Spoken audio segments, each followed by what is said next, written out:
Perez Molina commanded troops in one of Guatemala's most violent areas, has been implicated in a number of political crimes. Now, new evidence suggests that he may have orchestrated the 1998 murder of the beloved Guatemalan human rights activist Bishop Juan Gerardi. This is a major charge you are making on this eve of the Guatemalan election. It's a charge that I'm repeating because I was led to it by two of the major sources for me throughout the book.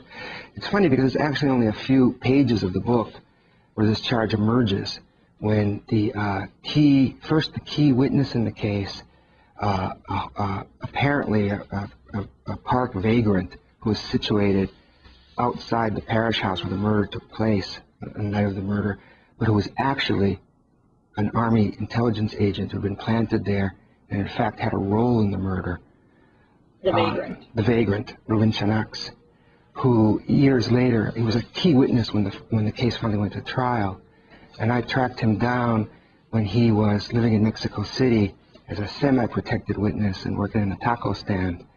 And in the course of our conversations, where we went over the case time and time again, every detail of the case, it emerged that at the crime scene, we know that the crime was being monitored by 3 military officers who were sort of overseeing events from a little store nearby the church that night.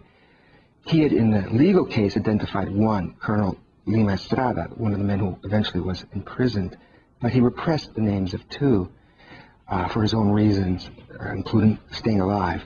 And he told me that one of those men was General Otto Perez Molina. Now, just him saying that wasn't really enough. I needed, obviously, confirmation. The confirmation for me came from the most important source I had, a man named Rafael Guillamon, a former Spanish intelligence agent who headed the UN mission's internal investigation into the Gerardi murder. And when he interrogated this Chanax, this vagrant, 2 days after the murder, he first heard it from him. Then he said, for instance, he tried to say, I have no knowledge. When he responded to what had appeared in the paper, he said, I don't know Captain Lima, one of the imprisoned military men. Well, we knew from the UN that he and Captain Lima were constantly having cell phone calls while Lima was in prison.